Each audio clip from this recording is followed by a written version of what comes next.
بسم اللہ الرحمن الرحیم۔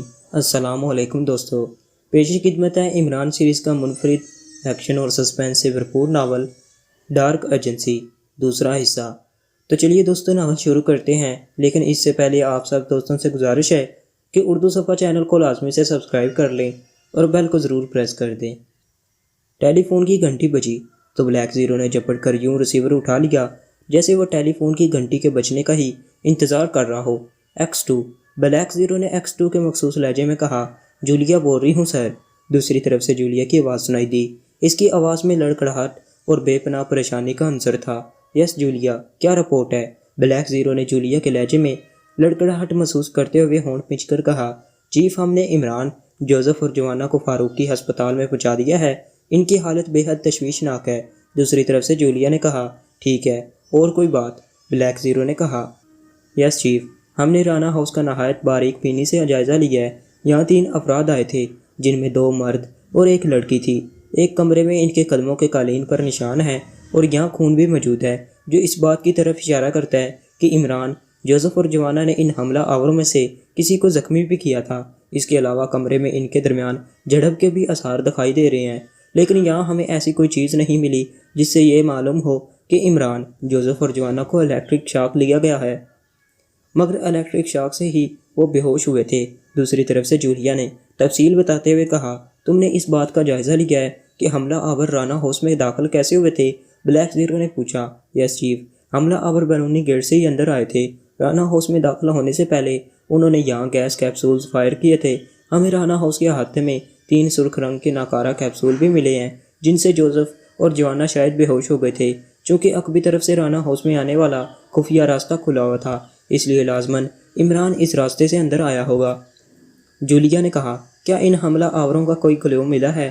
بلیک زیرو نے پوچھا۔ نہیں چیف، فی الحال ہمیں حملہ آوروں کے بارے میں کوئی کلیو نہیں ملا، البتہ ارد گرد کے مکینوں سے ہم نے جو معلومات حاصل کی ہیں، ان کے کہنے کے مطابق ایک کار جو رانا ہاؤس سے کچھ فاصلے پر رکی تھی، اس میں سے انہوں نے ایک گنجے سر والے ادھیڑ عمر ایک نوجوان لڑکی اور ایک نوجوان مرد کو اس طرف جاتے ہوئے ضرور دیکھا تھا۔ اس کے علاوہ اور کچھ نہیں جانتے وہ۔ میں نے اور صفدر نے اس کار کے بارے میں معلومات حاصل کی ہیں، صرف اتنا پتہ چلا ہے کہ وہ سیاہ رنگ کی بیوک کار تھی۔ اس کے نمبر اور ماڈل کے بارے میں کچھ معلوم نہیں ہو سکا۔ جولیا نے کہا، اوکے، تمہیں جو خلیے بتائے گئے ہیں، ٹیم کے ممبران کے ساتھ ان تینوں افراد کو تلاش کرو اور جیسے ہی ان کے بارے میں کچھ پتہ چلے فوراً مجھے اطلاع کرنا۔ بلیک زیرو نے تومکانہ لہجے میں کہا، یس چیف، لیکن چیف عمران، جولیا نے ہکلاتے ہوئے لہجے میں کہا، عمران کی تم فکر مت کرو، تم اپنا کام کرو۔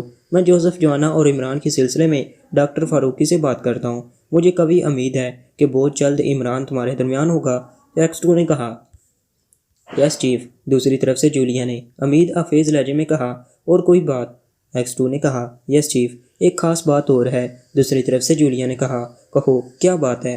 X2 نے کہا، جس کمرے میں عمران، جوزف اور جوانا ہمیں بے ہوشی کی حالت میں ملے تھے، وہاں ایک صوفے کے پاس سے ہمیں ایک خاکی رنگ کا لفافہ بھی ملا ہے۔ اس لفافے پر رانا ہاؤس کا ایڈریس ہے اور اس میں عمران کے نام کھاتا ہے۔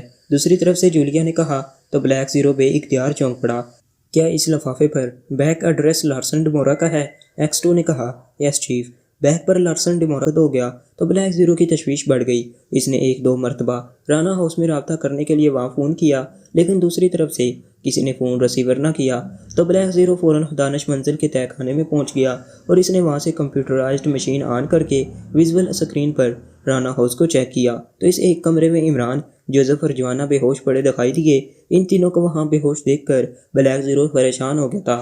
اس نے فوراً جولیا کو فون کیا اور X2 کی حیثیت سے اسے مختصر طور پر بریف کرتے ہوئے رانا ہاؤس میں جانے کا حکم دیا تاکہ وہ اپنے ساتھیوں کے ساتھ وہاں جا کر عمران، جوزف اور جوانا کی مدد کر سکے۔ جولیا اپنے ساتھیوں کے ساتھ رانا ہاؤس پہنچی تو انہیں عمران، جوزف اور جوانا بے حد تشویشناک حالت میں وہاں پڑے ہوئے ملے تھے۔ ان کے تجزیے کے مطابق عمران سمیت جوزف اور جوانا کو زبردست شاکس دیے گئے تھے، جن سے ان کے دل و دماغ پر گہرے اثرات ہوئے تھے۔ جولیا نے X2 کو فوری طور پر رپورٹ دی تو X2 نے ان تینوں کو فاروقی ہسپتال میں لے جانے کا حکم دیا تھا۔ جولیا اور اس کے ساتھی ان تینوں کو اسی وقت لے کر فاروقی ہسپتال کی طرف روانہ ہو گئے۔ اس کے بعد بلیک زیرو نے ڈاکٹر فاروقی سے بطور X2 بات کر کے عمران، جوزف اور جوانا کی حالت کے بارے میں معلوم کیا تو ڈاکٹر فاروقی نے اس بات کی تصدیق کر دی کہ واقعی عمران، جوزف اور جوانا کو زبردست چاک دیے گئے ہیں۔ جن سے ان کے دل و دماغ کو شدید نقصان پہنچا ہے اور وہ بدستور بے ہوش ہیں۔ یہ ان کی قوت ارادی کا ہی عمل دخل تھا کہ وہ اس قدر زبردست شاخص کو جھیل گئے ہیں۔ ان کی جگہ اگر کوئی اور ہوتا تو اب تک ہلاک ہو گیا ہوتا۔ بہرحال ڈاکٹر فاروقی کے کہنے کے مطابق ان تینوں کی حالت بہت حد تک تشویشناک تھی، جس کے لیے وہ اور ان کے ساتھی ہر ممکن طریقے سے انہیں ٹریٹمنٹ دے رہے ہیں۔ پھر بلیک زیرو نے جولیا اور سیکرٹ سروس کے ممبران سے بات کر کے انہیں دوبارہ حکم دیا کہ وہ رانا ہاؤس کی چیکنگ کریں اور ان افراد کے بارے میں کوئی کلیو تلاش کریں جنہوں نے عمران، جوزف اور جوانا کو اس حالت میں پہنچایا تھا۔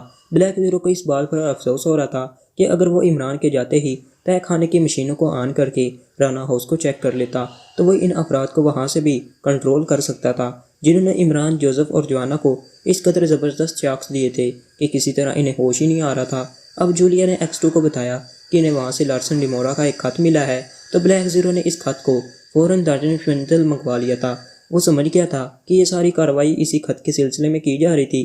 لارسن ڈیمورا کا ہی ایک خط سینٹرل انٹیلیجنس کے ڈائریکٹر جنرل سر عبد الرحمان کے پتے پر بھیجا گیا تھا، جسے عمران نے وصول کر لیا تھا اور وہ اسے لے کر آ رہا تھا کہ راستے میں ہی اس سے وہ خط چھین لیا گیا تھا۔ اور پھر جوزف نے بھی اسے لارسن ڈیمورا کے ایک اور خط کے بارے میں بتانے کے لیے فون کیا تو اچانک فون سے دھماکے اور پھر جوزف کے چیخنے کی آواز سنائی دی تھی، جسے سن کر عمران دوانہ وار رانا ہاؤس چلا گیا تھا۔ یہ لوگ اس قدر تیز رفتاری سے کام کر رہے تھے کہ انہوں نے پہلے ہی ایک خط عمران صاحب سے چھین لیا تھا اور اب دوسرے خط کے حصول کے لیے وہ رانا ہاؤس پر چڑھ دوڑے تھے۔ بلیک زیرو نے بڑبڑاتے ہوئے کہا۔ اسے یہ جان کر بھی حیرانی ہو رہی تھی کہ اگر مجرموں نے لارسن ڈیمورا کے خط کے لیے رانا ہاؤس میں کارروائی کی تھی تو وہ اس خط کو وہاں کیسے چھوڑ گئے۔ بلیک زیرو کافی دیر تک سوچتا رہا لیکن اسے کچھ سمجھ نہ آ سکا۔ پھر تقریباً آدھے گھنٹے بعد آپریشن روم میں تیز سیٹی کی آواز ابھری تو بلیک زیرو اپنے خیالات کے سمندر سے باہر آ گیا۔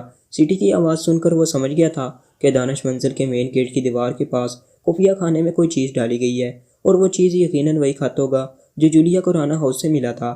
بلیک زیرو اٹھا اور اس نے ایک بڑی مشین کے چند بٹن پریس کیے تو اس مشین میں زندگی سی دوڑ گئی اور پھر چند لمحوں بعد کٹاک کی آواز کے ساتھ اس مشین کا ایک خانہ کھل گیا۔ خانہ کھلا اور اس میں سے ایک دراز سا باہر نکل آیا جس میں خاکی رنگ کا ایک لفافہ موجود تھا۔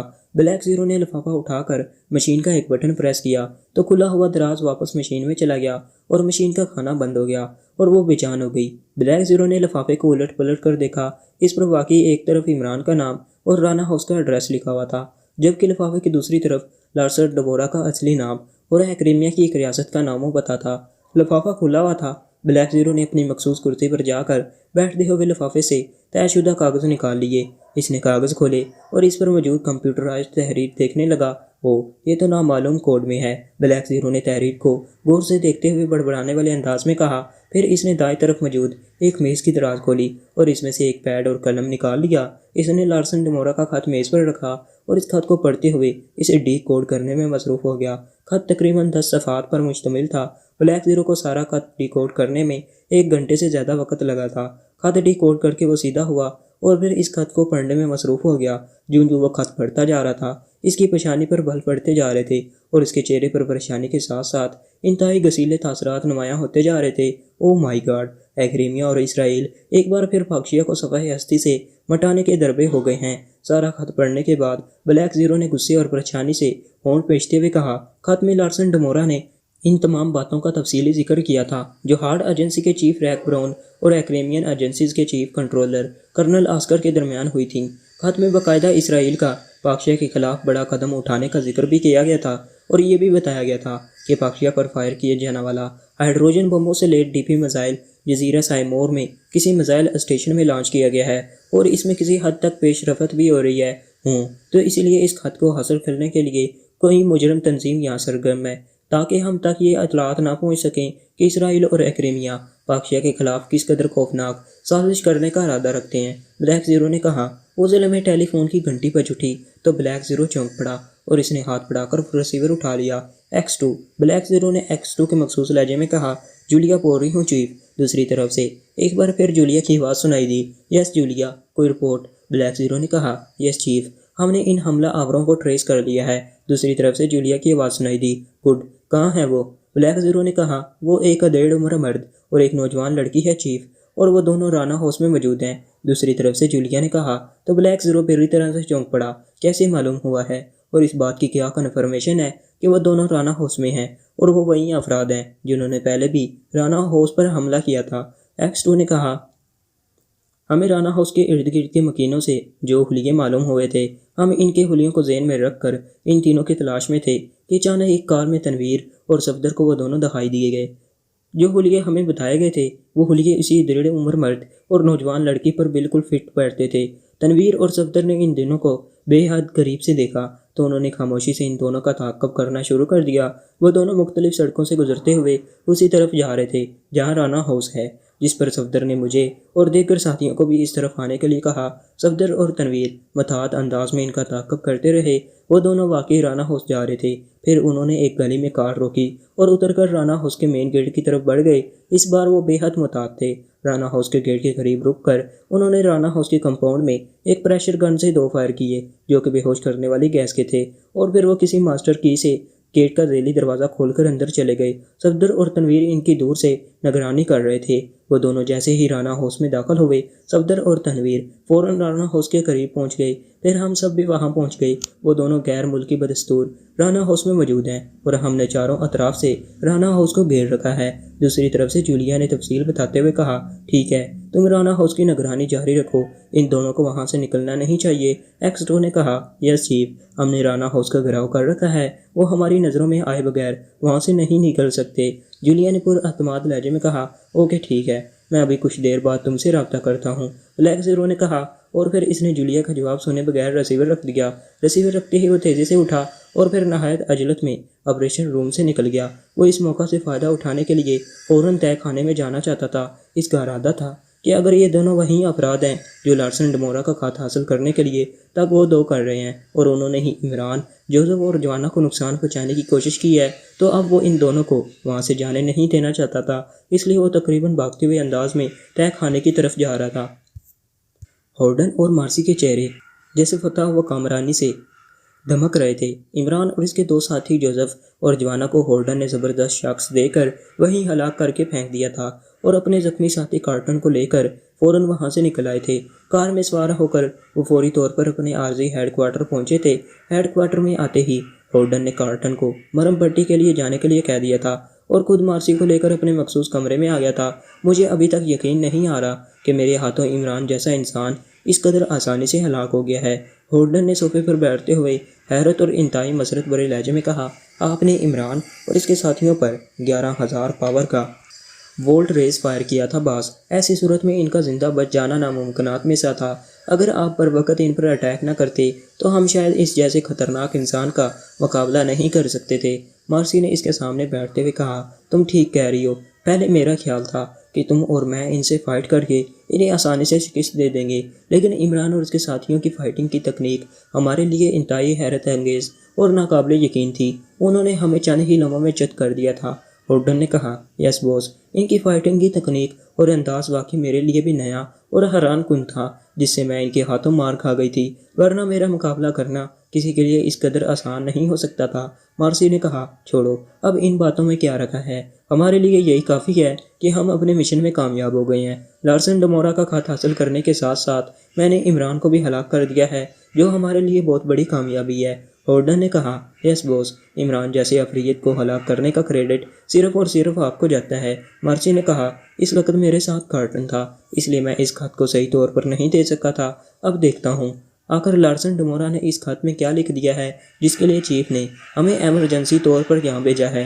ہارڈن نے کہا، اور پھر اس نے خط نکالنے کے لیے جیب میں ہاتھ ڈالا تو یکلقت اس کا رنگ اڑ گیا۔ اس کا ہاتھ جیسے جیب میں ہی پھنس کر رہ گیا۔ کیا ہوا باس، آپ کا رنگ کیوں سفید ہو گیا ہے؟ مارسی نے حیرانی سے ہارڈن کو دیکھتے ہوئے کہا، خط نہیں ہے۔ ہارڈن کے منہ سے جیسے کھوئے کھوئے سے انداز میں ٹوٹ ٹوٹ کر الفاظ نکلے، خط نہیں ہے؟ کیا مطلب؟ یہ آپ کیا کہہ رہے ہیں؟ مارسی نے ہارڈن کی بات سن کر بری طرح سے چونکتے ہوئے کہا، مجھے اچھی طرح یاد ہے کہ میں نے خط اپنے کوٹ کی اندرونی جیب میں رکھا تھا، لیکن اب جیب خالی ہے، جیب میں خط نہیں ہے۔ ہارڈن نے کھوئے کھوئے سے لہجے میں کہا تو مارسی کے چہرے پر ہوائیاں اڑنے لگی۔ یہ کیسے ہو سکتا ہے باس؟ آپ دوسری جیبیں چیک کریں، شاید آپ نے جلدی میں خط کسی اور جیب میں رکھ لیا ہو، مارسی نے کہا۔ تو ہارڈن اٹھا اور جلدی جلدی اپنے لباس کی دوسری جیبیں چیک کرنے لگا، مگر ساری جیبیں چیک کرنے کے باوجود اسے خط نہ ملا تو وہ تھکے تھکے انداز میں صوفے پر جیسے گر گیا۔ لگتا ہے جب روانہ نے مجھے پھینکا تھا تو خط میری جیب سے نکل کر وہیں کہیں گر گیا ہوگا۔ ہولڈن نے ہونٹ کھینچتے ہوئے کہا، اوہ یہ تو برا ہوا ہے، بہت برا۔ یہ تو وہی بات ہو گئی ہے کہ ہم کامیاب ہو کر بھی ناکام ہو گئے ہیں۔ مارسی نے پریشانی کے عالم میں کہا، نہیں، یہ نہیں ہو سکتا۔ ریڈ گروپ اپنے مشن میں ناکام نہیں ہو سکتا، کبھی نہیں۔ ہم وہاں دوبارہ جائیں گے اور ہر قیمت پر وہاں سے خط حاصل کریں گے۔ یہ کام ہمیں ابھی اور فوراً جا کر کرنا ہوگا، کیونکہ ابھی کسی کو وہاں ہونے والے ہنگامے کا علم نہیں ہوا۔ اگر ہم ابھی واپس چلے جائیں تو ہمیں وہاں سے خط مل جائے گا۔ ہولڈن نے اٹھ کر کھڑے ہوتے ہوئے کہا، لیکن باس، اگر وہاں عمران کو کوئی ساتھی پہنچ گیا تو؟ مارسی نے خدشہ ظاہر کرتے ہوئے کہا، اول تو اتنی جلدی کسی کا وہاں پہنچنا ناممکن ہے، لیکن اگر کوئی وہاں پہنچ بھی گیا ہوگا تب بھی ہم وہاں جائیں گے۔ ہمارے لیے اس خط کا حصول بے حد ضروری ہے، ہولڈن نے کہا۔ تو مارسی بھی اٹھ کھڑی ہوئی۔ وہ دونوں تیز تیز چلتے ہوئے کمرے سے نکل آئے اور دوبارہ اسی کار کے پاس آ گئے جس میں وہ ابھی آئے تھے۔ کیا میں کارٹن کو بلاؤں؟ مارسی نے پوچھا۔ نہیں، وہ زخمی ہے، اسے رہنے دو، البتہ اس سے پریشر گن لے آؤ جس سے ریڈ کیپسول فائر کیے جاتے ہیں، ہولڈن نے کہا۔ تو مارسی سر ہلاتی ہوئی تیزی سے اس طرف چلی گئی جس طرف کچھ دیر قبل کارٹن گیا تھا۔ تھوڑی دیر بعد وہ واپس آئی تو اس کے ہاتھ میں وہ پریشر گن تھی جس سے کارٹن نے رانا ہاؤس میں ریڈ کیپسولز فائر کیے تھے۔ ہولڈن کار کی ڈرائیونگ سیٹ پر بیٹھ چکا تھا۔ مارسی گھوم کر کار کی دوسری طرف آئی اور ہولڈن کی سائڈ والی سیٹ پر آ بیٹھی۔ چند ہی لمحوں میں ان کی کار دوبارہ رانا ہاؤس کی طرف اڑی جا رہی تھی۔ مختلف راستوں سے ہوتے ہوئے وہ آدھے گھنٹے میں رانا ہاؤس کے قریب پہنچ گئے۔ یہاں تو بدستور خاموشی ہے، لگتا ہے ابھی تک اس طرف کوئی نہیں آیا، ہولڈن نے کہا۔ یس باس، فوراً واپس آ کر ہم نے اچھا کیا ہے، مارسی نے کہا، لیکن ہولڈن نے اس کی بات کا کوئی جواب نہیں دیا۔ اس نے ایک گلی کی سائڈ میں لے جا کر کار روکی اور پھر وہ دونوں کار سے باہر نکل آئے اور پھر وہ دونوں احتیاط سے ادھر ادھر دیکھتے ہوئے گلی سے نکلے اور رانا ہاؤس کے مین گیٹ کی طرف بڑھنے لگے۔ مجھے پریشر گن دو، ہولڈن نے مارسی سے مخاطب ہو کر کہا۔ تو مارسی نے ہاتھ میں موجود پریشر گن ہولڈر کو دے دی۔ ہولڈن گیٹ سے پیچھے ہٹا، اس نے ادھر ادھر دیکھا اور پھر اس نے گن کا رخ اوپر کر کے اس کا ایک بٹن پریس کر دیا۔ سٹک سٹک کی آوازوں کے ساتھ پریشر گن سے دو سرخ رنگ کے کیپسولز سے نکلے اور گیٹ سے ہوتے ہوئے رانا ہاؤس کے اندر جا گرے۔ اندر دو ہلکے دھماکوں کی آوازیں سنائی دیں اور ہولڈن نے اطمینان بھرے انداز میں سر ہلاتے ہوئے پریشر گن جیب میں ڈال لی۔ اب اگر کوئی اندر ہوا بھی تو ریڈ کیپسول سے وہ فوری طور پر بے ہوش ہو کر گر جائے گا اور ہمیں اندر کسی مزاحمت کا سامنا نہیں کرنا پڑے گا، ہولڈن نے کہا۔ تو مارسی نے اس بات میں سر ہلا دیا۔ میں کارٹن سے ماسٹر کی بھی لے آئی ہوں، مارسی نے اپنے پرس سے ماسٹر کی نکالتے ہوئے کہا۔ ٹھیک ہے، دروازہ کھولو، ہولڈن نے کہا۔ تو مارسی نے اس بات میں سر ہلا کر ذیلی دروازے کی طرف بڑھ گئی۔ دروازہ کھل گیا ہے باس، مارسی نے ماسٹر کی سے دروازہ کھول کر ہولڈن سے کہا۔ تو ہولڈن اس بات میں سر ہلا کر آگے بڑھا اور پھر وہ دونوں اندر داخل ہو گئے۔ ہولڈن نے احتیاطاً اندرونی جیب سے ایک مشین پسٹل نکال کر ہاتھ میں لے لیا۔ اندر گہری خاموشی مسلط تھی۔ تم یہیں رکو، میں اندر جا کر خط لے آتا ہوں، اگر کوئی خطرہ ہوا تو تم مجھے کاشن دے دینا، ہولڈن نے کہا۔ تو مارسی نے اس بات میں سر ہلا دیا۔ ہولڈن قدم بڑھاتا ہوا آگے چلا گیا اور مارسی چوکنے انداز میں ادھر ادھر دیکھنے لگی۔ ابھی ہولڈن کو گئے کچھ ہی دیر ہوئی ہوگی کہ اچانک مارسی کے کان کھڑے ہو گئے۔ اس نے گیٹ کے باہر ایک آواز سی سنی تھی۔ وہ تیزی سے دبے قدموں گیٹ کی طرف بڑھی اور اس نے فوراً گیٹ پر موجود ایک چھوٹے سے ہول سے آنکھ لگا دی۔ دوسرے لمحے وہ گیٹ کے سامنے دو نوجوانوں کو دیکھ کر بری طرح سے چونک پڑی۔ اوہ، کون ہو سکتے ہیں یہ؟ مارسی نے بڑبڑاتے ہوئے کہا۔ دونوں نوجوان گیٹ کے بالکل سامنے موجود تھے اور ان کی توجہ اسی طرف تھی۔ ان میں سے ایک نوجوان سیل فون پر باتیں کر رہا تھا۔ اوہ، لگتا ہے یہ سیکرٹ سروس کے افراد ہیں اور یہ یہاں پہنچ گئے ہیں، مجھے فوراً جا کر باس کو بتانا ہوگا، لگتا ہے یہ لوگ اپنے ساتھیوں کو یہاں بلا رہے ہیں، مارسی نے ہونٹ کھینچتے ہوئے کہا۔ وہ تیزی سے مڑی اور پھر تقریباً بھاگتے ہوئے انداز میں رہائشی عمارت کی طرف بڑھتی چلی گئی۔ اس کا خیال تھا کہ ہولڈن یقیناً اس کمرے میں ہوگا جہاں عمران اور اس کے ساتھیوں سے ان کی جھڑپ ہوئی تھی۔ کمرے کا دروازہ کھلا ہوا تھا۔ وہ جیسے ہی کمرے میں داخل ہوئی یکلگت ٹھٹک کر رک گئی۔ کمرے میں ہولڈن تو موجود تھا مگر وہاں عمران اور اس کے ساتھیوں کی لاشیں موجود نہیں تھیں۔ اس کی قدموں کی آوازیں سن کر ہولڈن چونک کر اس کی طرف دیکھنے لگا۔ لگتا ہے ہمارے یہاں آنے سے پہلے ان کے ساتھی یہاں پہنچ گئے ہیں، وہ عمران اور اس کے ساتھیوں کے ساتھ خط بھی لے گئے ہیں، ہولڈن نے پریشانی کے عالم میں کہا۔ یس بوس، عمارت کے باہر بھی دو افراد موجود ہیں، مجھے شبہ ہے کہ وہ سیکرٹ سروس کے ممبران ہیں اور شاید انہوں نے ہی ہمیں عمارت میں داخل ہوتے ہوئے دیکھ لیا ہے، مارسی نے کہا۔ تو ہولڈن چونک کر اچھل پڑا۔ اوہ، اس کا مطلب ہے کہ ہم خطرے میں ہیں، ہولڈن نے کہا۔ یس بوس، مارسی نے کہا۔ ہمیں یہاں سے فوراً نکلنا ہوگا، اگر انہوں نے چاروں طرف سے عمارت کو گھیر لیا تو ہمارا یہاں سے نکلنا مشکل ہو جائے گا، ہولڈن نے کہا۔ اب ہمیں عمارت کے عقبی حصے سے نکلنا ہوگا باس،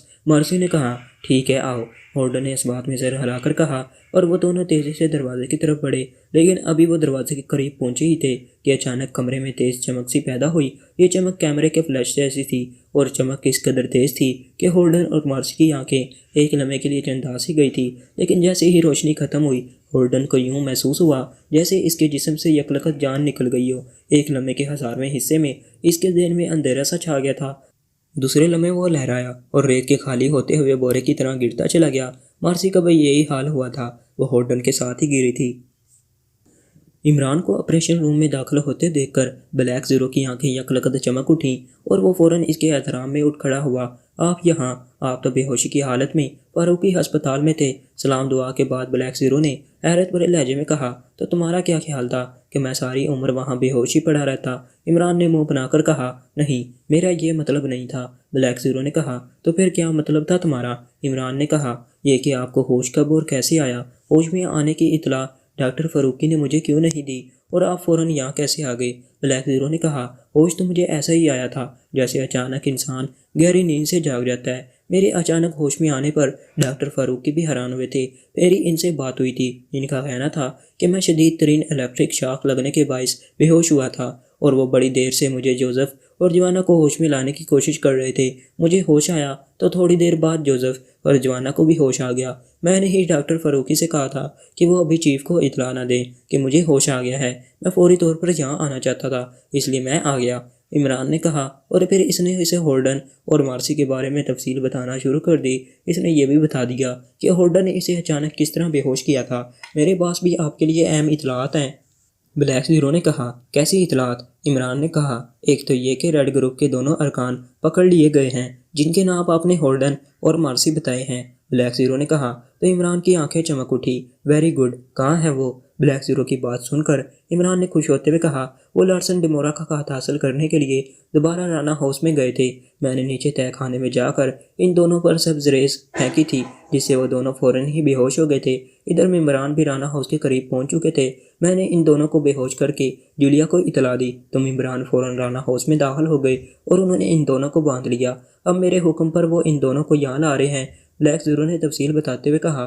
good show, really very good show, لیکن میں سمجھا نہیں، دوسری بار خط حاصل کرنے کے لیے ان کے وہاں جانے سے تمہاری کیا مراد ہے؟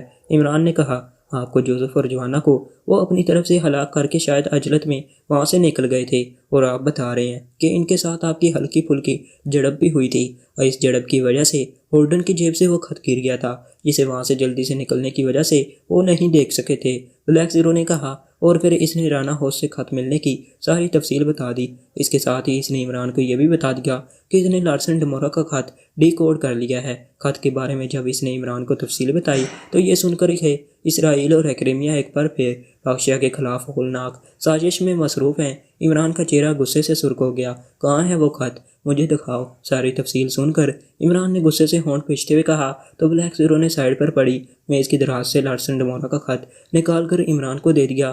عمران اس خط کو غور سے پڑھنے لگا۔ اس دوران ایک سیٹی کی آواز سن کر بلیک زیرو آپریشن روم سے باہر نکل گیا، اور پھر کچھ دیر بعد وہ واپس آ گیا۔ اسرائیل اور ایکریمیا ایسی گھنونی اور مذموم سازشیں کر کے ہمیں مجبور کر دیتے ہیں کہ ہم ان کے خلاف ایکشن لیں، اور ایسا ایکشن لیں کہ ان کے ہوش ٹھکانے لگا دیں، عمران نے غصیلے لہجے میں کہا۔ اس بار تو ان کے ارادے باکشیا کو صفحۂ ہستی سے مٹا دینے کے ہیں، بلیک زیرو نے کہا۔ وہ ایسے ہی خواب دیکھتے ہیں اور ہم ان کے خواب چکنا چور کر دیں گے، عمران نے کہا۔ اگر واقعی ہائیڈروجن بموں سے لیس ان کا میزائل باکشیا میں آ گیا تو یہاں اتنی بڑی اور خوفناک تباہی ہوگی جس کا تصور بھی نہیں کیا جا سکتا، بلیک زیرو نے تشویش زدہ لہجے میں کہا۔ اس سے پہلے کہ وہ باکشیا پر ایسا کوئی میزائل فائر کریں، میں ان کے میزائلوں کے ساتھ ان کے جسموں کے بھی ٹکڑے اڑا دوں گا، عمران نے پرعزم لہجے میں گراتے ہوئے کہا۔ تو بلیک زیرو بے اختیار چھرچری سی لے کر رہ گیا۔ وہ عمران کے ارادوں کو جانتا تھا۔ تو کیا آپ اس میزائل اسٹیشن کو تباہ کرنے جائیں گے؟ بلیک زیرو نے کہا۔ نہیں، میں یہاں بیٹھ کر انتظار کروں گا کہ وہ باکشیا پر کب میزائل فائر کرتے ہیں یا باکشیا اس میزائل سے کیسے تباہ ہوتا ہے، عمران نے منہ بنا کر کرخت لہجے میں کہا۔ تو بلیک زیرو خود ہی اپنے سوال پر شرمندہ سا ہو گیا۔ سوری عمران صاحب، میرے کہنے کا مطلب تھا کہ لارسن ڈمورا نے خط میں آپریشن اسپارٹ کے بارے میں ہمیں تفصیل تو دے دی ہے۔ وہ میزائل اسٹیشن بحر الکاہل میں ایکریمیا سے تقریباً 1000 ٹائیکل کے فاصلے پر ہے، جہاں دور نزدیک دوسرا کوئی جزیرہ نہیں ہے۔ اس جزیرہ سائمور کی حفاظت کا فول پروف سائنسی انتظام کیا گیا ہے، اور سائمور جزیرے کی بیرونی حفاظت کی تمام تر ذمہ داری ایکریمیا کی خطرناک اور ذہین ہارڈ ایجنسی کو دی گئی ہے، جس نے جزیرہ سائمور کا مکمل طور پر محاصرہ کر رکھا ہے۔ اس جزیرے کے ارد گرد کسی جہاز، لانچ اور کشتی تک کو جانے نہیں دیا جاتا، اور نہ ہی اس جزیرے کی طرف کوئی پرواز جا سکتی ہے۔ ایسی صورت میں آپ وہاں پہنچنے کے لیے کیا حکمت عملی کریں گے؟ بلیک زیرو نے کہا، جو بھی ہو، میں اس میزائل اسٹیشن کا کسی طور پر رسک نہیں لے سکتا۔ تم نے لارسن ڈمورا کے خط کو غور سے نہیں پڑھا۔ ہائیڈروجن بموں سے لیس میزائلوں میں سے ایک ایسی تکنیکی خرابی ہے جو بعض اوقات کمپیوٹرائزڈ مشینوں کے کنٹرول سے بھی باہر ہو کر خود بخود فائر ہو جاتے ہیں۔ اسرائیل نے پاکشیا کو جس میزائل سے ٹارگٹ کیا ہوا ہے، اس میں ہائیڈروجن بموں کا باکس بھی ایڈجسٹ کر رکھا ہے۔ ایسی صورت میں وہ چاہیں یا نہ چاہیں، میزائل کبھی بھی وہاں سے فائر ہو سکتا ہے، اور اس میزائل کے فائر ہونے سے پاکشیا میں کس قدر تباہی آئے گی، اس کا تم اندازہ نہیں لگا سکتے۔ سارا پاکشیا اس میزائل سے مکمل طور پر تباہ ہو جائے گا۔ مجھے ہر حال میں پاکشیا اور پاکشیا کی کروڑوں عوام کو بچانا ہے۔ اس کے لیے مجھے اور میرے ساتھیوں کو اپنی جانیں بھی کیوں نہ قربان کرنا پڑے، ہم کریں گے، لیکن پاکشیا پر کبھی بھی آنچ نہیں آنے دیں گے، عمران نے مضبوط لہجے میں کہا، اور بلیک زیرو عمران کا عزم دیکھ کر ایک طویل سانس لے کر رہ گیا۔ پھر بھی آپ جزیرہ سائمور تک پہنچیں گے کیسے؟ بلیک زیرو نے کہا، یہ سب وقت اور حالات پر منحصر ہے کہ ہم وہاں کیسے پہنچتے ہیں۔ تم سیکرٹ سروس کے ممبروں کو میٹنگ روم میں بلاؤ، میں اس بار خود انہیں بریف کروں گا۔ یہ معاملہ بے حد اہم ہے، اور ہمیں اسی سلسلے میں تیزی سے اور فوراً کام کرنا ہوگا۔ عمران نے کہا، وہ ہولڈن اور مارسی کو لے کر آئے ہیں، میں نے ان سب کو یہیں روک لیا ہے۔ مجھے یقین ہے کہ آپ مشن کے لیے ان سے یقیناً بات کریں گے۔ وہ سب میٹنگ روم میں ہیں۔ بلیک زیرو نے کہا، ہولڈن اور مارسی کہاں ہیں؟ عمران نے سر ہلا کر پوچھا۔ ان دونوں کو بلیک روم میں پہنچا دیا گیا ہے، بلیک زیرو نے کہا۔ ٹھیک ہے، پہلے میں ممبران سے بات کر لوں، اس کے بعد ان دونوں کا دیکھا جائے گا، عمران نے کہا، اور اٹھ کھڑا ہوا، اور پھر وہ سیکرٹ سروس کو نئے اور تیز رفتار مشن پر بریف کرنے کے لیے آپریشن روم سے نکلتا چلا گیا۔ بحر الکاہل کے ایک دور افتادہ جزیرے سائمور پر بنی ہوئی ایک بہت بڑی عمارت کے ایک کمرے میں ریک براؤن کرسی پر بیٹھا ہوا تھا۔ اس کے سامنے ایک فائل تھی جسے وہ بڑی دلچسپی سے پڑھنے میں مصروف تھا کہ اچانک میز پر مختلف رنگوں کے پڑے ہوئے فون سیٹوں میں سے نیلے رنگ کے فون کی گھنٹی بج اٹھی۔ یہ کارڈ لیس فون تھا جسے ایک تجارتی سیٹلائٹ سے لنک کر کے خصوصی طور پر یہ انتظام کیا گیا تھا کہ دنیا کے بڑے سے بڑے مواصلاتی سیارے سے بھی اس کی کال ٹریس نہ کی جا سکے۔ ریک براؤن نے فون کی گھنٹی سن کر فائل سے نظریں اٹھائی، اور پھر اس نے ہاتھ بڑھا کر ریسیور اٹھا لیا۔ یس، ریک براؤن نے ریسیور کان سے لگاتے ہوئے کرخت لہجے میں کہا، کرنل آسکر بول رہا ہوں۔ دوسری طرف سے کرنل آسکر کی آواز سنائی دی، یس سر۔ ریک براؤن نے قدرے مؤدبانہ لہجے میں کہا، ریک براؤن، عمران اور اس کے ساتھی ایکریمیا پہنچ چکے ہیں۔ دوسری طرف سے کرنل آسکر نے کہا تو ریک براؤن اس بری طرح سے اچھلا جیسے اس کو بچھو نے ڈنگ مار دیا ہو۔ یہ آپ کیا کہہ رہے ہیں سر؟ وہ ایکریمیا کیسے پہنچ گئے ہیں؟ مجھے تو اس سلسلے میں ریڈ گروپ کی طرف سے کوئی اطلاع موصول نہیں ہوئی۔ ریک براؤن نے حیران ہوتے ہوئے کہا، تمہارے ریڈ گروپ کے بارے میں تو میں کچھ نہیں جانتا، البتہ مجھے اطلاع ملی ہے کہ عمران اور اس کے 4 ساتھی، جن میں ایک سوئس نژاد لڑکی بھی ہے، وہ اس وقت سلوانیہ کے ایک 4 اسٹار ہوٹل میں موجود ہیں۔ دوسری طرف سے کرنل آسکر نے کہا تو ریک براؤن نے بے اختیار ہونٹ پھینچ لیے، کیا وہ اصلی حلیوں میں ہیں؟ ریک براؤن نے کہا، ہاں، اس لیے تو ان کی آمد کنفرم ہوئی ہے۔ دوسری طرف سے کرنل آسکر نے کہا، اس کا مطلب ہے کہ لارسن ڈمورا کا خط انہیں مل چکا ہے، اور ریڈ گروپ انہیں پاکشیا میں روکنے یا ہلاک کرنے میں ناکام رہا ہے۔ ریک براؤن نے کہا، اس کے سوا اور کیا کہا جا سکتا ہے؟ دوسری طرف سے کرنل آسکر نے کہا، کیا ان کی ایکریمیا میں آمد لیگل ہے؟ ریک براؤن نے چند لمحے توقف کے بعد کہا، ظاہری بات ہے، وہ اصلی حلیوں میں ہیں، اس لیے وہ لیگل طریقے سے ہی یہاں آئے ہوں گے۔ کرنل آسکر نے کہا، کیا آپ نے ان کی چیکنگ کرائی ہے؟ ریک براؤن نے پوچھا، نہیں، مجھے بلیک ایجنسی کی طرف سے اطلاع ملی ہے کہ اس ایجنسی کے ایک ممبر نے عمران کو ایئرپورٹ پر اپنے 4 ساتھیوں کے ہمراہ دیکھا۔ وہ ان کو دیکھ کر چونک پڑا تھا۔ اس کا عمران اور اس کے ساتھیوں سے چونکہ پہلے بھی ٹکراؤ ہو چکا تھا، اس لیے انہیں دیکھتے ہی پہچان لیا تھا، جس پر بلیک ایجنسی کے چیف نے فوراً مجھے اطلاع دی۔ میں نے اسے حکم دیا ہے کہ وہ خاموشی سے اور جدید آلات کے ساتھ ان کی نگرانی کرے۔ اس نے میرے کہنے پر عمل کرتے ہوئے ان کی جدید مشینی آلات سے نگرانی شروع کرا دی، اور انہیں گولڈ سٹار ہوٹل کی طرف جاتے دیکھا گیا۔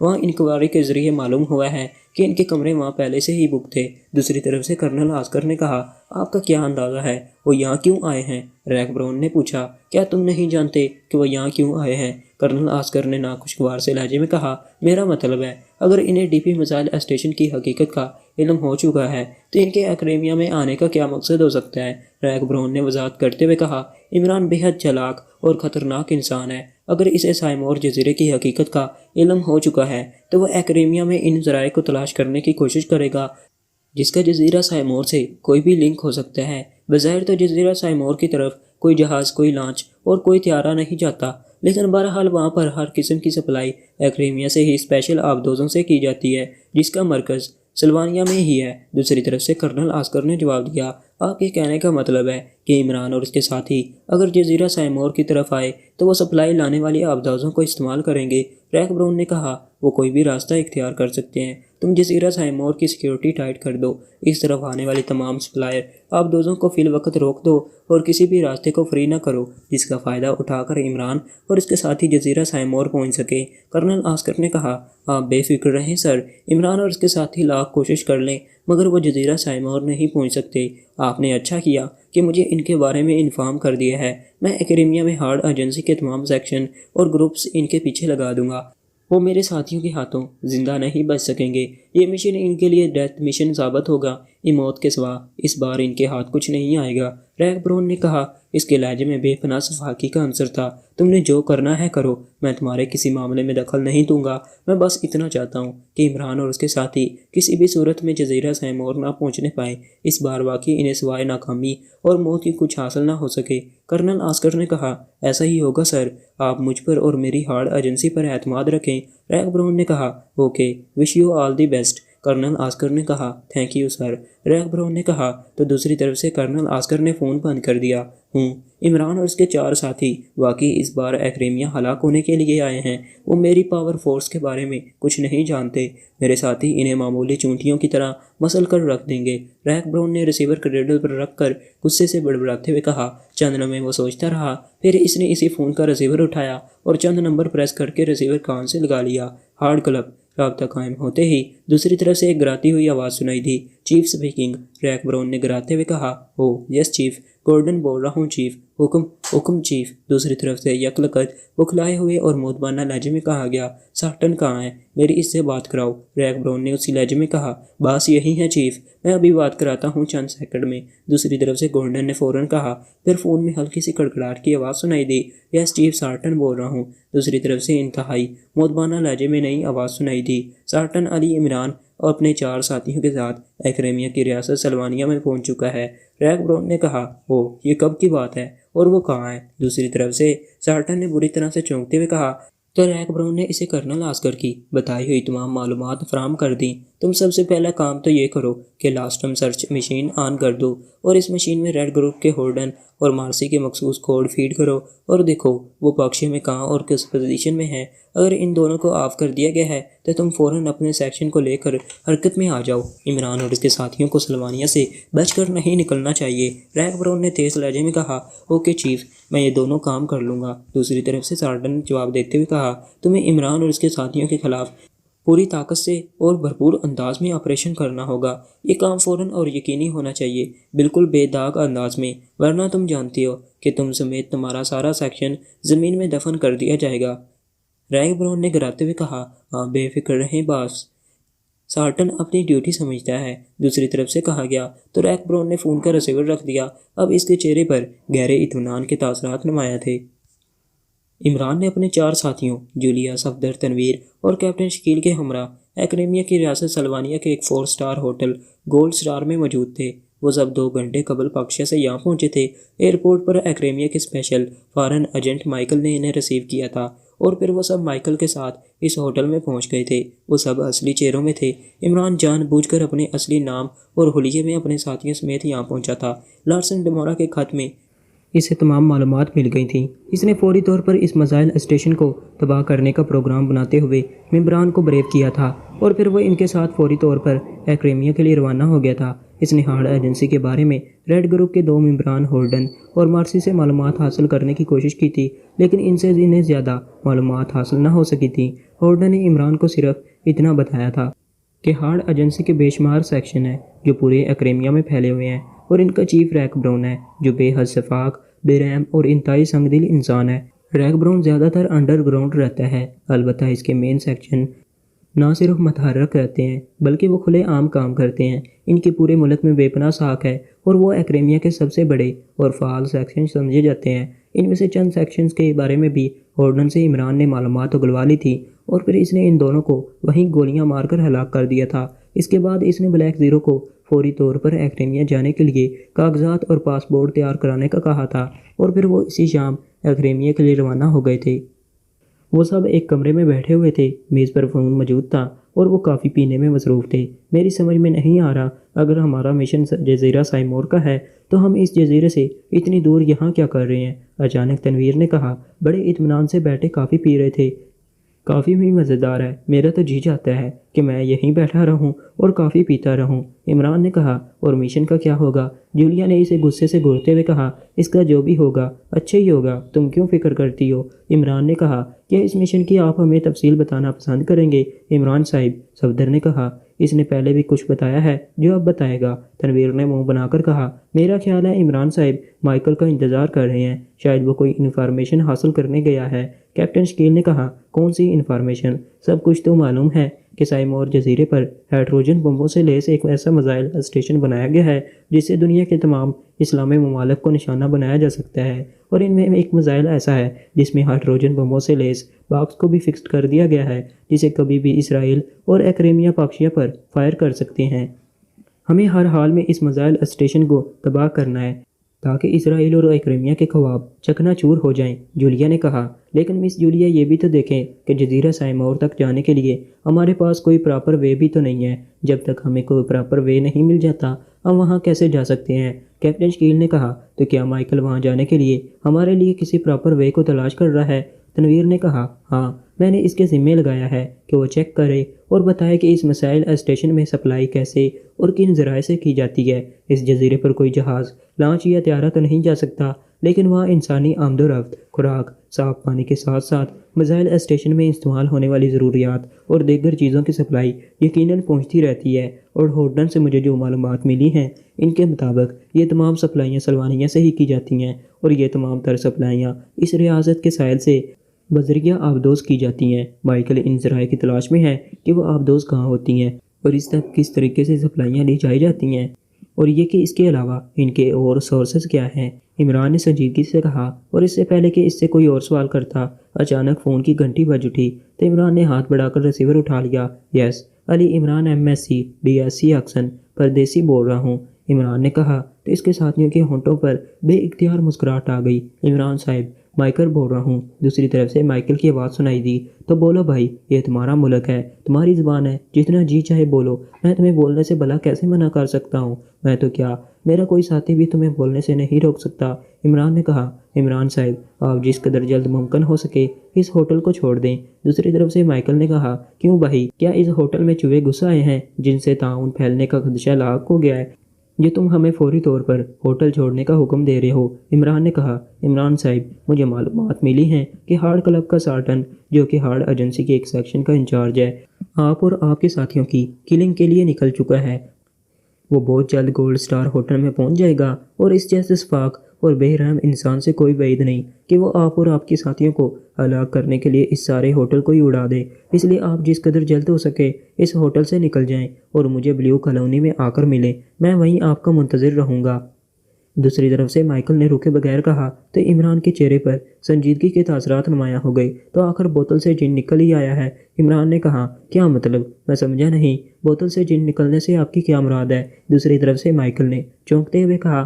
میں اور میرے ساتھی یہاں اصلی چہروں اور ناموں سے اسی لیے آئے تھے کہ ہارڈ ایجنسی کے کون سے سیکشن ہمارے خلاف حرکت میں آئے ہیں۔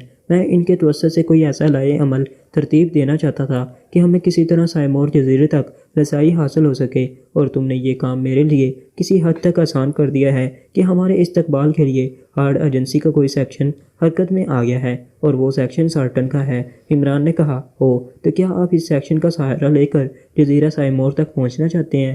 دوسری طرف سے مائیکل نے چونک کر کہا، دیکھو کیا ہوتا ہے، بہرحال تمہیں یہ انفارمیشن کہاں سے ملی ہے؟ عمران نے کہا، میں یہ تو نہیں جانتا تھا کہ سارٹن کا تعلق ہارڈ ایجنسی سے ہے۔ میں اپنے طور پر سائمور جزیرے پر سپلائی لے جانے والے سورسز کی تلاش میں تھا کہ مجھے ایک آدمی نے رپورٹ دی، یہ اتفاق سے ہارڈ کلب میں ایک ویٹر کے طور پر کام کرتا ہے۔ اس نے مجھے بتایا کہ ہارڈ کلب کے شارپ شوٹرز اور چند ایسے خطرناک افراد کو سارٹن نے اپنے دفتر میں بلایا ہے جو انسانوں کو گاجر مولی کی طرح کاٹ کر رکھ دیتے ہیں، جن میں صفاقی، بے رحمی اور بے حسی کوٹ کر بھری ہوئی ہے۔ جس پر اسے شک ہوا تو اس نے چھپ کر ان کی باتیں سننے کی کوشش کی، جس میں وہ کامیاب رہا۔ سارٹن ایک گروپ تشکیل دے رہا ہے جسے اس نے گولڈ سٹار ہوٹل پر پوری طاقت اور بھرپور انداز میں کارروائی کرنے کا حکم دیا ہے۔ اس نے واضح طور پر کمرہ نمبر 27 اور 28 کا حوالہ دے کر انہیں آپ کے نام بھی بتائے ہیں، اور ان سے کہا گیا ہے کہ وہ ہر صورت میں آپ سب کا خاتمہ کر دیں، چاہیے اس کے لیے انہیں اس پورے ہوٹل کو ہی کیوں نہ تباہ کرنا پڑے۔ دوسری طرف سے مائیکل نے تفصیل بتاتے ہوئے کہا، کتنے افراد کا گروپ ہے؟ عمران نے پوچھا۔ اس گروپ میں 20 افراد ہیں، جس کی لیڈ خود سارٹن کرے گا۔ مائیکل نے جواب دیتے ہوئے کہا، گویا ہمارا مطلوبہ آدمی سارٹن ہی ہے۔ عمران نے کہا، جی ہاں، یہ بات یقینی ہے کہ اس کا تعلق ہارڈ ایجنسی سے ہے۔ مائیکل نے کہا، کیا تم کبھی ہارڈ کلب گئے ہو؟ عمران نے کہا، جی ہاں عمران صاحب، میں کئی بار وہاں جا چکا ہوں، مگر آپ کیوں پوچھ رہے ہیں؟ دوسری طرف سے مائیکل نے کہا، بعد میں بتاؤں گا، پہلے یہ بتاؤ کیا سارٹن گروپ ہماری ہلاکت کے لیے کلب سے نکل چکا ہے؟ عمران نے کہا، جی ہاں، انہیں وہاں سے نکلے ابھی کچھ ہی دیر ہوئی ہے، زیادہ سے زیادہ 20 منٹوں تک وہ گولڈ سٹار ہوٹل پہنچ جائیں گے۔ دوسری طرف سے مائیکل نے جواب دیتے ہوئے کہا، اوکے، تم ہمیں بلیو کالونی میں ہی مل رہے ہو نا؟ عمران نے کہا، جی عمران صاحب، میں نے آپ سب کے لیے وہاں ایک الگ رہائش کا انتظام کر لیا ہے جس کی آپ نے مجھے ہدایات دی تھیں۔ مائیکل نے کہا، اوکے، ہم آ رہے ہیں۔ عمران نے کہا، اور پھر اس نے ریسیور رکھ دیا، کیا ہوا؟ جولیا نے اسے ریسیور رکھتے دیکھ کر پوچھا، جو اس دوران خاموشی سے اس کی باتیں سن رہی تھی۔ دوسرے ممبران بھی خاموش تھے۔ لڑکی ہوئی ہے، ابھی تھوڑی دیر بعد شاید لڑکا ہونے کا بھی امکان پیدا ہو جائے۔ عمران نے اپنے مخصوص لہجے میں کہا، ہر وقت فضول بکواس کرتے رہنے کی تمہاری عادت سی بن چکی ہے۔ جولیا نے منہ بنا کر کہا، کیا کروں؟ جہاں تنویر ہوتا ہے وہاں خواہ مخواہ میری زبان میں کھجلی ہونا شروع ہو جاتی ہے۔ عمران نے کہا تو وہ سب مسکرا دیے، جبکہ تنویر اسے تیز نظروں سے گھورنے لگا۔ کیوں؟ میں تمہیں کیا کہتا ہوں؟ تنویر نے اسے اسی طرح گھورتے ہوئے کہا، یہی تو مصیبت ہے کہ تم کچھ بھی نہیں کہتے، اور کچھ نہیں تو کم از کم اتنا ہی کہہ دو کہ میں تمہارا بھائی اور جولیا تمہاری بہن ہے۔ عمران نے کہا، یعنی تم دونوں آپس میں بہن بھائی ہو؟ تنویر نے عمران کا جملہ سن کر مسکراتے ہوئے کہا تو دوسرے بے اختیار ہنس پڑے۔ شٹ اپ، آئندہ ایسی بکواس کی تو میں تمہارا منہ توڑ دوں گی۔ جولیا نے تنویر کے ریمارکس پر بھڑکتے ہوئے کہا تو وہ سب بے اختیار کھلکھلا کر ہنس پڑے، جبکہ تنویر نے غصے سے اونٹ پیچ لیے تھے۔ منہ تڑوانے کا شوق ہے تو ایک بار پھر ایسی بات کر کے دیکھ لو، عمران نے کہا تو تنویر جیسے کٹ کر رہ گیا، جبکہ دوسروں کی ہنسی تیز ہو گئی تھی۔ اور تم بھی اہم کانہ باتوں سے گریز کیا کرو، ورنہ میں تمہارا بھی کوئی لحاظ نہیں کروں گی۔ جولیا نے عمران کو گھورتے ہوئے کہا، بہت اچھا۔ عمران نے بوکھلا کر اس انداز میں کہا تو وہ سب ایک بار پھر ہنس پڑے۔ عمران صاحب، مائیکل سے آپ کی کیا باتیں ہوئی ہیں؟ وہ شاید آپ کو کسی خطرے سے آگاہ کر رہا تھا۔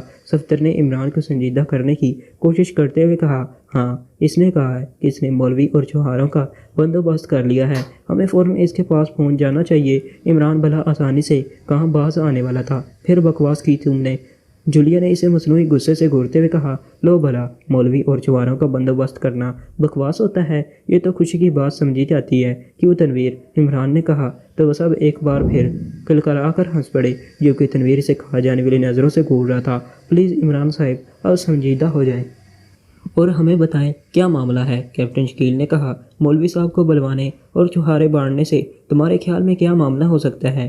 عمران نے کہا، اور پھر تیزی سے ایک طرف ہو گیا، کیونکہ اچانک جولیا نے اسے ہینڈ بیگ دے مارا تھا، اور اگر عمران فوراً نہ ہٹتا تو ہینڈ بیگ سیدھا اس کے چہرے پر پڑتا۔ ارے باپ رے، کیا کر رہی ہو؟ ابھی تو نہ تم نے 3 بار ہاں کی ہے نہ میں نے، اور تم نے پہلے سے ہی وہ بننے کی کوششیں شروع کر دی ہیں۔ میرا مطلب ہے کہ وہ عمران نے کہا، لگتا ہے آپ ہمیں یوں ہی الجھاتے رہیں گے اور یہ نہیں بتائیں گے کہ مائیکل نے آپ کو کیا بتایا ہے۔ صفدر نے منہ بنا کر کہا، اچھا بھائی، بتا دیتا ہوں، برے منہ کیوں بنا رہے ہو تم؟ میرے اسپیشل بھائی ہو تم، میں تمہیں نہیں بتاؤں گا تو اور کسے بتاؤں گا؟ اسپیشل بائی ہونے کا مطلب جانتے ہو نا تم، عمران نے کہا، اور پھر اس نے تفصیل سے مائیکل سے ہونے والی باتوں سے انہیں آگاہ کر دیا۔ تو پھر ہمیں تو فوراً یہاں سے نکل جانا چاہیے۔ اگر سارٹن گروپ نے اس ہوٹل کو میزائلوں سے اڑا دیا تو، صفدر نے کہا، تو ہمارے ساتھ ساتھ اس ہوٹل کے مکینوں کا یہی مشترکہ۔ عمران سے مخاطب ہو کر کہا، مجھے معلوم ہے، چپ چاپ سڑک پر مختلف احترام میں بٹ جاؤ، ہم سب مختلف ٹیکسیوں سے بلیو کالونی میں پہنچ جائیں گے۔ عمران نے انہیں ہدایات دیتے ہوئے کہا تو ان سب نے اسبات میں سر ہلا دیے۔ پھر وہ ہوٹل سے نکل کر سڑک پر آئے اور سب ایک دوسرے سے الگ ہو گئے اور مختلف راستوں کی طرف چل پڑے۔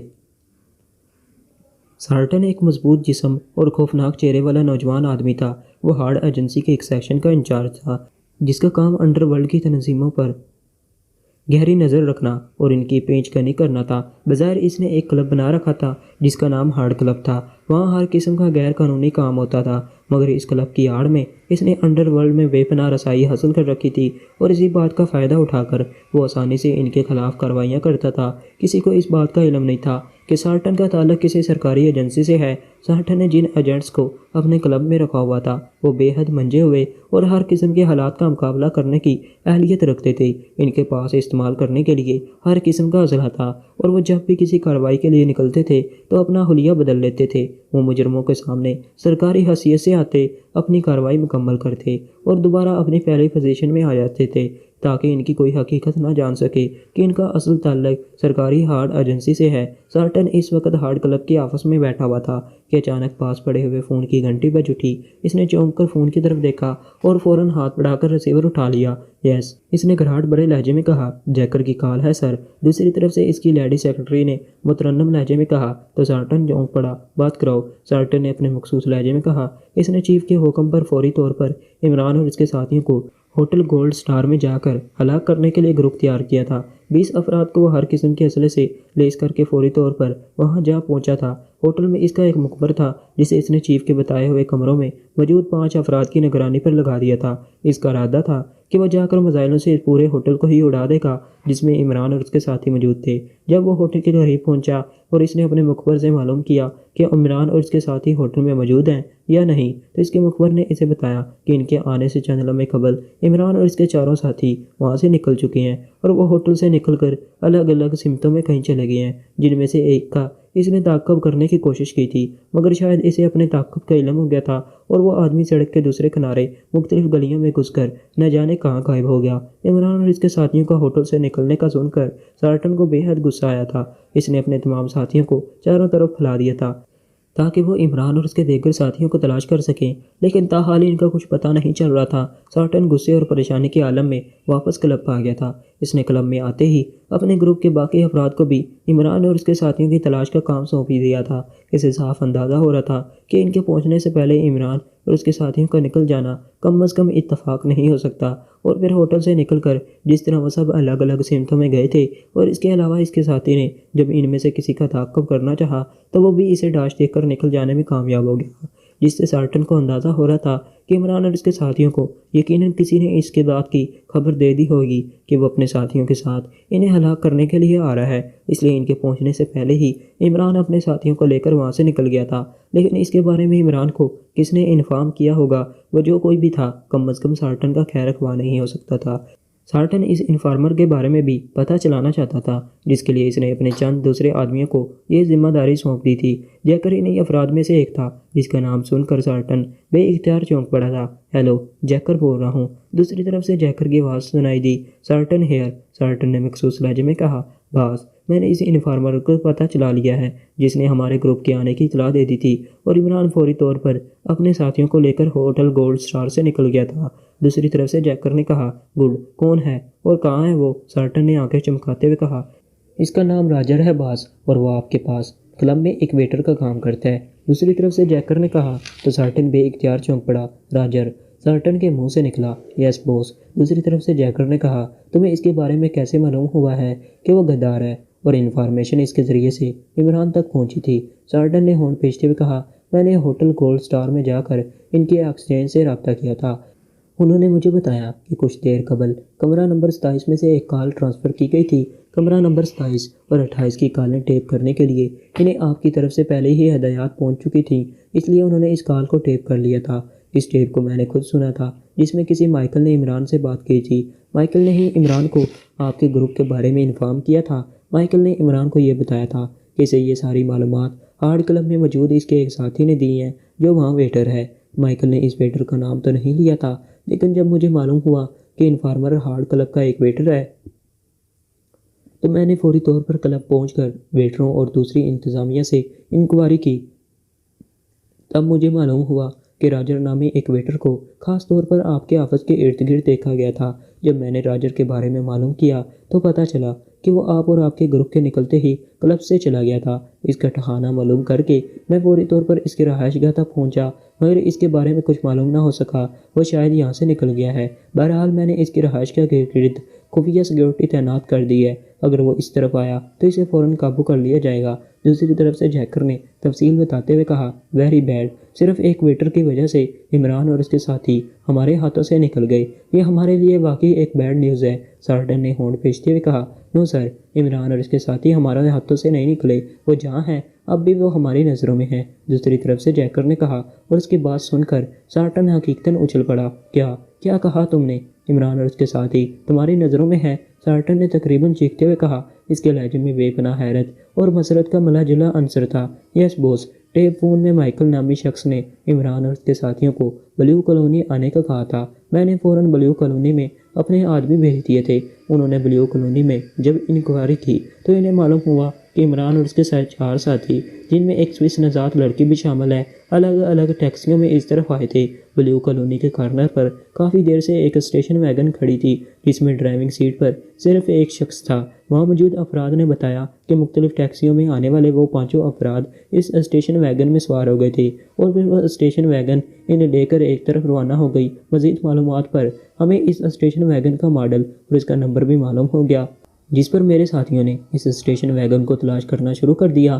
وہ اس اسٹیشن ویگن کو ایک رینٹ ایجنسی سے حاصل کر رہے تھے۔ اس اسٹیشن ویگن میں اسپیشل بلیو ٹریکر لگا ہوا تھا۔ جب ہمیں اس بلیو ٹریکر کا پتہ چلا تو میں فوراً اس رینٹ ایجنسی میں پہنچ گیا جہاں سے اسٹیشن ویگن کرائے پر حاصل کی گئی تھی۔ رینٹ ایجنسی سے اسٹیشن ویگن حاصل کرنے والے کا نہ صرف ہمیں نام و پتہ مل گیا تھا، بلکہ ہمیں ایجنسی میں موجود سرچر مشین سے اس بات کا بھی علم ہو گیا تھا کہ اس اسٹیشن ویگن کو کہاں لے جایا گیا تھا۔ اس اسٹیشن ویگن کو جن جگہوں پر روکا گیا تھا اس کی ہم نے تمام رپورٹ وہاں سے حاصل کر لی۔ اسٹیشن ویگن کو صرف 3 اسپاٹس پر رکھا گیا تھا، جن میں 10 منٹ کا ایک سٹاپ 1 مین روڈ کے سگنل کا ہے، آدھے گھنٹے کا سٹاپ بلیو کالونی کے کارنر گارڈن کا ہے، اور اس اسٹیشن ویگن کا تیسرا اور آخری سٹاپ جو صرف 10 منٹوں کا تھا اور وہ سٹاپ ویسٹرن کالونی میں موجود کوٹھی نمبر 240 کا تھا۔ اس کے بعد اسٹیشن ویگن واپس رینٹ ایجنسی میں آ گئی تھی۔ دوسری طرف سے جیکر نے تفصیل بتاتے ہوئے کہا، ویل ڈن جیکر، ریلی ویل ڈن، تم نے انتہائی ذہانت اور جس تیز رفتاری سے کام کیا ہے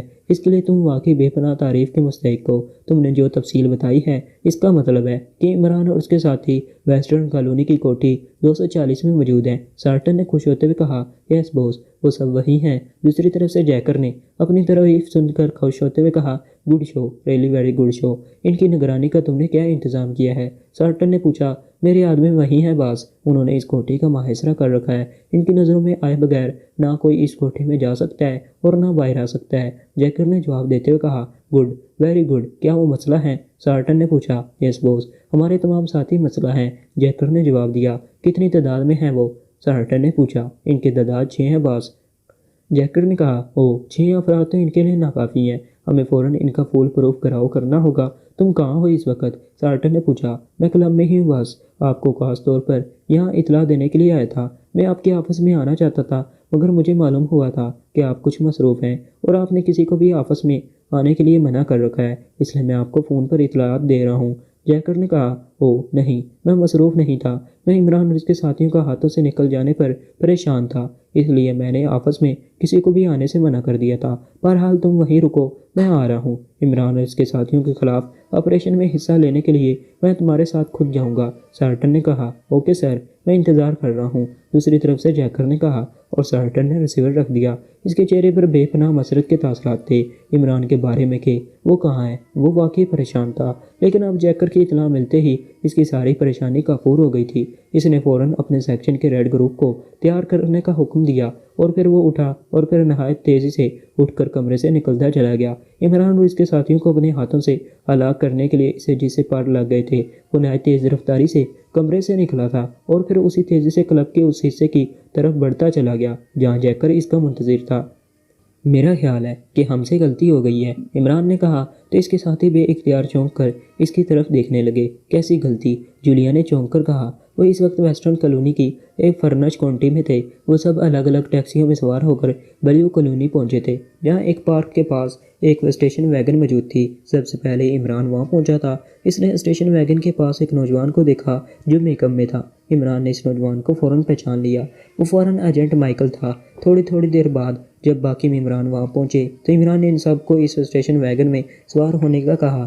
جیسے ہی وہ سب اسٹیشن ویگن میں سوار ہوئے، مائیکل انہیں وہاں سے لے کر چل پڑا۔ صفدر نے عمران کو بتایا کہ ہوٹل میں نگرانی کرنے والے نے اس کا تعاقب کیا تھا لیکن وہ آسانی سے اسے ڈھانچ دینے میں کامیاب ہو گیا تھا، جبکہ دوسرے ممبران کو وہاں تک آنے میں کوئی پریشانی نہیں ہوئی تھی۔ مائیکل ان سب کو لے کر ویسٹرن کالونی میں آ گیا اور پھر اس نے ایک نئی تعمیر شدہ کوٹھی کے گیٹ کے سامنے اسٹیشن ویگن روکی اور عمران سے کہا کہ وہ اس کوٹھی میں چلے جائیں۔ اس کوٹھی میں اس کے ساتھی موجود تھے جو ان سے ہر قسم کا تعاون کرنے کے لیے تیار تھے۔ عمران کے پوچھنے پر مائیکل نے بتایا کہ اس نے اسٹیشن ویگن ایک کمپنی سے کرائے پر لی تھی۔ چونکہ اس اسٹیشن ویگن کا کام ختم ہو گیا ہے اس لیے وہ اسے واپس کرنے جا رہا ہے، البتہ وہ 1 گھنٹے تک لوٹ آئے گا۔ عمران نے اس پر کوئی اعتراض نہیں کیا تھا۔ عمران اپنے ساتھیوں کے ساتھ کوٹھی کے اندر آ گیا تھا جہاں 4 محافظوں کے ساتھ ایک ملازم کرسٹن بھی تھا جس کی رہنمائی میں عمران اپنے ساتھیوں سمیت ایک کمرے میں آ گیا۔ حیرت ہے، کیا تم میں سے کسی نے یہ محسوس نہیں کیا کہ ہم سے کیا بنیادی غلطی ہوئی ہے؟ عقل مند کیا کہنا چاہتے ہو؟ جولیا نے سر جھٹک کر اور منہ بناتے ہوئے کہا۔ مس جولیا، عمران صاحب کا خیال ہے کہ ہم نے اس جگہ آ کر بہت بڑی غلطی کی ہے، کیپٹن شکیل نے کہا۔ تو وہ سب ایک بار پھر چونک پڑے، جبکہ اس کی بات سن کر عمران بے اختیار مسکرا دیا۔ تمہاری مسکراہٹ بتا رہی ہے کہ کیپٹن شکیل ٹھیک کہہ رہا ہے، لیکن تمہارا یہ خیال کیوں ہے کہ ہم نے یہاں آ کر غلطی کی ہے؟ جولیا نے کہا۔ ہم نے یہاں آ کر غلطی نہیں کی بلکہ مائیکل نے ہمیں یہاں لا کر غلطی کی ہے۔ عمران نے کہا۔ کیسے؟ کیا غلطی کی ہے اس نے؟ جولیا نے کہا۔ میرا خیال ہے مائیکل نے جب ہوٹل میں عمران صاحب سے بات کی تھی وہ شاید جنرل فون تھا، اور ہوٹلوں میں موجود جنرل فونز کی ایک نئی ایکسچینج ہوتی ہے، وہاں سیکیورٹی کے پیش نظر کال ریکارڈنگ کی بھی سہولت ہوتی ہے۔ جس طرح ہمیں یہ بھی معلوم ہو گیا تھا کہ ہوٹل میں ہماری نگرانی کی جا رہی تھی، اسی طرح یہ بھی ممکن ہے کہ وہاں ہماری کالیں ریکارڈ کرنے کا بندوبست کیا گیا ہو۔ مائیکل نے عمران صاحب کو کال کیا تھا تو ایک تو عمران صاحب نے اسے اپنا اصلی نام بما ڈگریوں کے بتایا تھا، اور مائیکل نے واضح طور پر عمران صاحب کو بلیو کالونی میں آنے کی ہدایت دی تھی۔ ایسی صورت میں کوئی بھی آسانی سے اس علاقے تک پہنچ سکتا ہے، اور جس جگہ اسٹیشن ویگن موجود تھی وہاں سے اگر اس اسٹیشن ویگن کے بارے میں معلومات حاصل کی جائیں تو اس بات کا آسانی سے پتہ لگایا جا سکتا ہے کہ اسٹیشن ویگن ہمیں لے کر کہاں گئی ہے۔ اگر ہارڈ ایجنسی انکلیوز پر کام کرے تو وہ آسانی سے ہم تک پہنچ سکتے ہیں۔ کیوں عمران صاحب؟ میں ٹھیک کہہ رہا ہوں نا؟ کیپٹن شکیل نے کہا۔ بالکل ٹھیک کہہ رہے ہو بھائی، واقعی تمہاری عقل داڑھ پوری طرح سے نکل آئی ہے، اور ان تینوں کے شاید ابھی دودھ کے دانت بھی نہیں ٹوٹے جو یہ سامنے کی بات بھی نہیں سوچ سکے۔ بہرحال اس میں سے ایک بات کا میں اور بھی اضافہ کر دوں، اور وہ یہ ہے کہ جس اسٹیشن ویگن میں ہم یہاں آئے تھے اس میں باقاعدہ اسپیشل بلیو ٹریکر لگا ہوا تھا جسے کوڈ میں SBT کہا جاتا ہے۔ کاروں میں لگائے جانے والے عام ٹریکر سے تو صرف اس بات کی معلومات حاصل کی جاتی ہیں کہ کون سی کار کس علاقے یا کس سڑک پر موجود ہے، لیکن SBT اس بات کا بھی آسانی سے پتہ لگا سکتا ہے کہ اس گاڑی کو کس مقام پر اور کتنی دیر کے لیے روکا گیا ہے۔ مائیکل نے وہ اسٹیشن ویگن ایک رینٹل کمپنی سے حاصل کی تھی۔ اگر کیپٹن شکیل کے تجزیے کے مطابق آڑ ایجنسی اسی انداز میں کام کرے تو وہ آسانی سے اس رینٹل کمپنی تک پہنچ سکتی ہے، اور پھر ان کے لیے یہ معلوم کرنا مشکل نہیں ہوگا کہ اسٹیشن ویگن کس مقام پر اور کتنی دیر کے لیے رکی رہی تھی۔ مائیکل نے ایسی اسٹیشن ویگن حاصل کر کے غلطی کی تھی۔ اس کی دوسری غلطی یہ تھی کہ اس نے اسٹیشن ویگن عین اس عمارت کے سامنے روکی تھی جہاں ہم موجود ہیں۔ عمران نے وضاحت کرتے ہوئے کہا۔ اگر تمہیں ان باتوں کا احساس تھا تو تم نے مائیکل کو ایسی ہدایات کیوں نہیں دی کہ وہ ہمارے لیے کوئی سیف طریقہ استعمال کرتا؟ جولیا نے اسے گھورتے ہوئے کہا۔ اس وقت شاید میری عقل تنویر کی جگہ گھاس چرنے چلی گئی تھی، عمران نے کہا تو تنویر اسے تیز نظروں سے گھورنے لگا۔ تو اب آپ کا کیا خیال ہے؟ کیا ہمیں یہاں سے بھی نکلنا ہوگا؟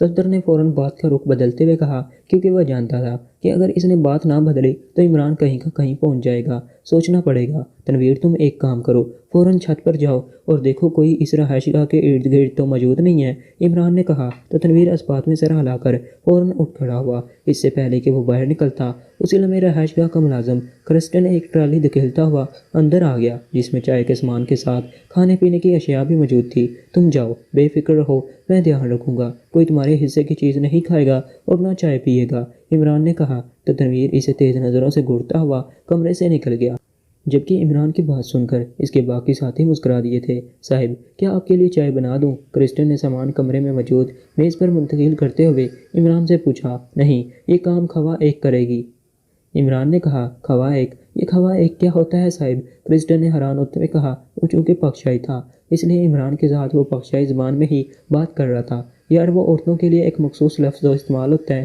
جسے خواتین کہتے ہیں۔ اب چونکہ یہاں 3 عورتیں نہیں ہیں، صرف ایک 3 ہے، اس لیے میں اسے ایک خواہ کہہ رہا ہوں، عمران نے وضاحت کرتے ہوئے کہا۔ تو کرسٹن بے اختیار مسکرا دیا۔ میں آپ کے بارے میں بہت کچھ جانتا ہوں عمران صاحب، آپ واقعی بے حد زندہ دل اور مزاحیہ طبیعت کے مالک ہیں، کرسٹن نے مسکراتے ہوئے کہا۔ اچھا، یہ مجھے آج ہی پتہ چلا ہے کہ میں زندہ دل ہوں، حالانکہ میرے ساتھی مجھے مردہ دل، کٹھور دل اور سنگ دل کہتی ہیں، عمران نے کہا۔ تو جولیا اسے تیز نظروں سے گھورنے لگی۔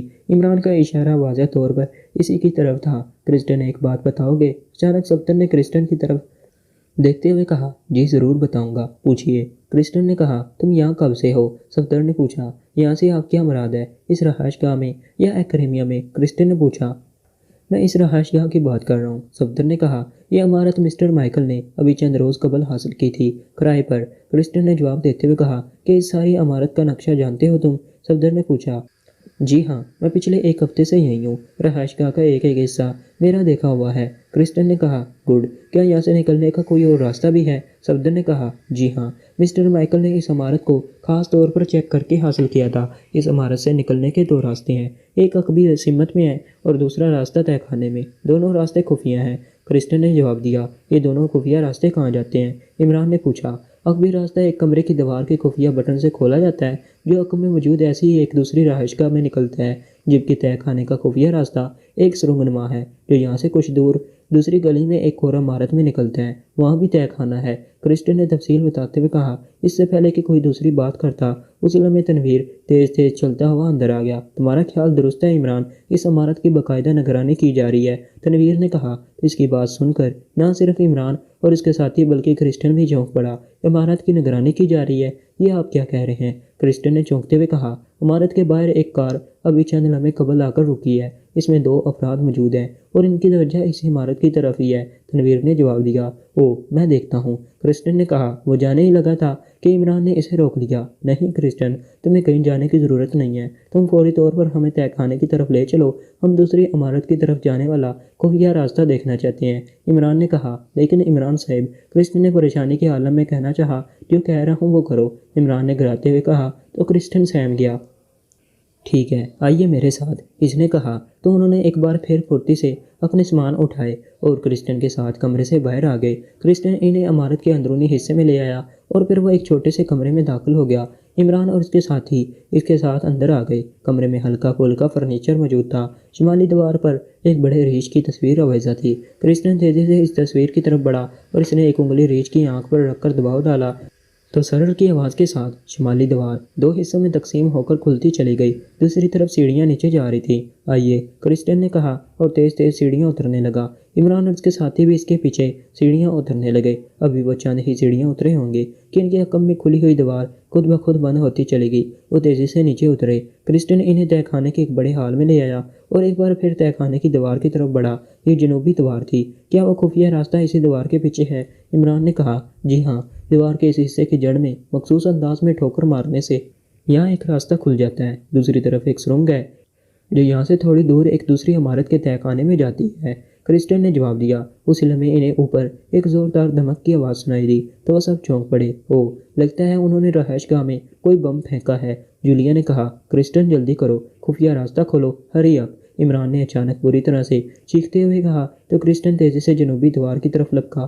اس نے دیوار کی جڑ میں ایک زوردار ٹکر ماری۔ اسی لمحے ہلکی سی کڑکڑاہٹ کی آواز کے ساتھ جنوبی دیوار 2 حصوں میں تقسیم ہو کر کھلتی چلی گئی۔ سامنے ایک طویل سرنگ نظر آ رہی تھی۔ اس سرنگ میں چلو جلدی، عمران نے اسی طرح سے چیختے ہوئے کہا تو وہ بوکھلا کر دیوار کے کھلے ہوئے حصے سے سرنگ کی طرف لپکے، لیکن اس سے پہلے کہ وہ اس سرنگ تک پہنچتے اچانک ایک زوردار گڑگڑاہٹ کی آواز سنائی دی، اور دوسرے لمحے انہیں یوں محسوس ہوا جیسے تہہ خانے کی چھت یکلگت ٹوٹ کر ان پر آ گری ہو، اور وہ زمین پر اوندے گرتے چلے گئے۔ تہہ خانے ان سب کی دل خراش چیخوں سے گونج اٹھے تھے۔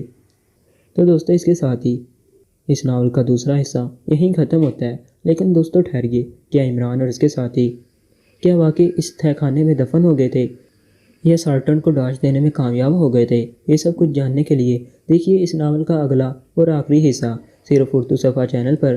اس کے لیے چینل کو سبسکرائب کر لیں اور بیل کو ضرور پریس کر دیں۔ شکریہ اینڈ اللہ حافظ۔